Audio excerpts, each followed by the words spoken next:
মানছে খালি আমারে কিপটা কয়, ভাস্তা তুমি কও আমি কি কিপটা?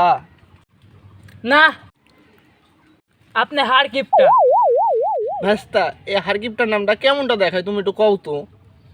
এটা একটু বাদ দেন, যা করবেন একটু বেশি বেশি করে করবেন। হ ভাস্তা একটু দাঁড়াও, বাড়ির থেকে আইতাছি।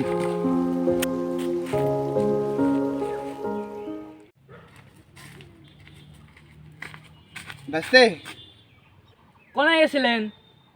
ওই একটু ডাক্তারখানায় গেছিলাম গো ভাস্তে। কে, কি হলো আবার? পেশাব পরীক্ষা করতে দিয়েছিল ডাক্তারে। তো আপনার বোতলের মধ্যে কি? ও আমার পেশাব। হ্যাঁ, এত গেলাই? ভাস্তা তুমি তো কইছিলা যাই করবেন বেশি বেশি করে করবেন, কিপটা মেটে বাদ দিছি। তো এটা ফেলাই না দিয়া ঘুরে আনলেন কেন? ডাক্তারে কইছে আমার পেশাবে নাকি সুগার ধরা পড়ছে, বুঝছো? হ্যাঁ, বললাম বাড়িতে নিয়ে গিয়ে শুকাইয়া চাটা খামু, চিনি বাইরে হইব।